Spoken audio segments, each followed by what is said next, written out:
حدیث میں ہے، بیہقی شریف کی روایت ہے، حضور صلی اللہ علیہ وسلم بیٹھے ہوئے تھے صحابہ کے ارد گرد،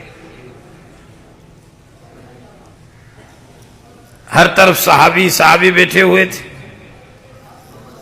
حضور اللہ اکبر سبحان اللہ کہہ کے اٹھ کھڑے ہو گئے۔ تو صحابہ نے عرض کیا کہ حضرت یہ کیا ہے؟ فرما آپ نے نہیں سنا؟ صحابہ نے فرمایا ہم نے تو نہیں سنا۔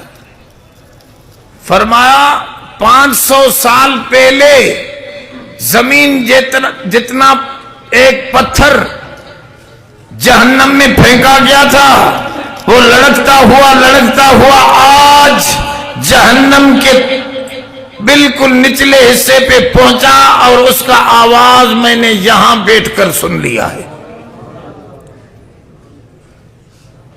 یہ کانوں کا پاور تھا۔ صحابہ فرماتے ہیں تطویٰ لہ الارض، جب ہم اللہ کے رسول کے ساتھ سفر میں جاتے تو مہینوں کا جو راستہ تھا وہ ہفتوں میں کٹ جاتا تھا، کچھ دنوں میں ختم ہو جاتا تھا۔ جب حضور نہیں ہوتے تو ہمیں مہینے لگ جاتے وہاں پہنچتے۔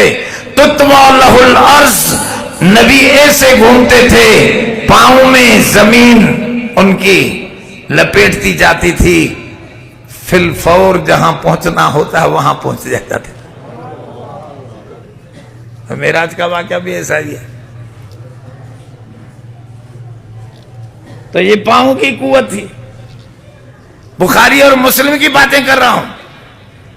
صحیح حدیث میں موجود ہے کہ رکانہ ایک بڑا پہلوان تھا، بڑا لمبا قد والا، اتنا بڑا مضبوط پہلوان، 1000 آدمیوں سے مقابلہ کرتا تھا رکانہ۔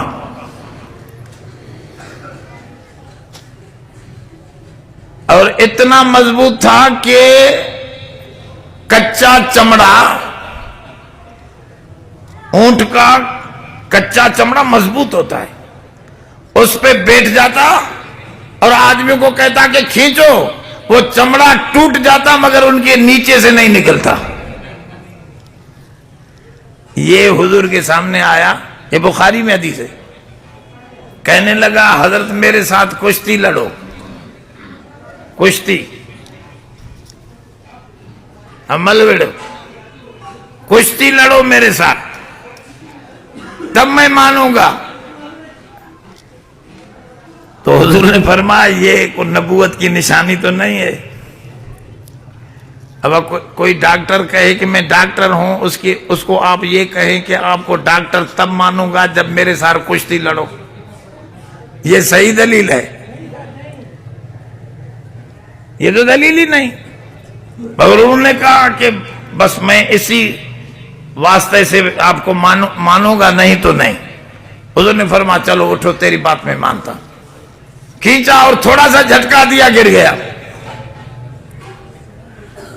پھر کھینچا، کہنے لگا نہیں دوسری بار حضرت، دوسری بار۔ فرمایا آپ نے دوسری بار کا شرط تو نہیں لگایا تھا، اب کلمہ پڑھ لو۔ کہا کہ نہیں دوسری بار بھی۔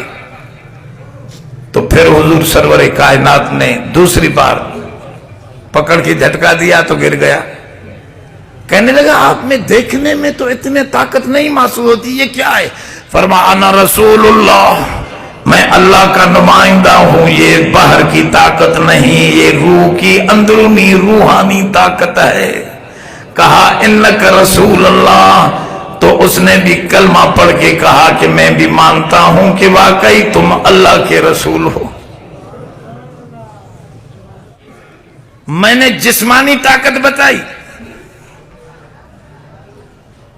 اور حضور صلی اللہ علیہ وسلم کی دیکھنے کی طاقت۔ یہ زبان کی طاقت کیا تھی؟ آپ کھٹا میٹھا تو بتا سکتے ہیں کہ یہ چیز میٹھی ہے، یہ چیز کڑوی ہے، یہ پھیکی ہے، یہ ایسی ہے، یہ ویسی، اگر حلال حرام کا تو پتہ ہماری زبان کو نہیں پڑتا۔ بینک والا بھی ہمیں روٹی کھلاتا ہے، ہم کہتے ہیں بڑا مزیدار کھانا کھایا ہم نے۔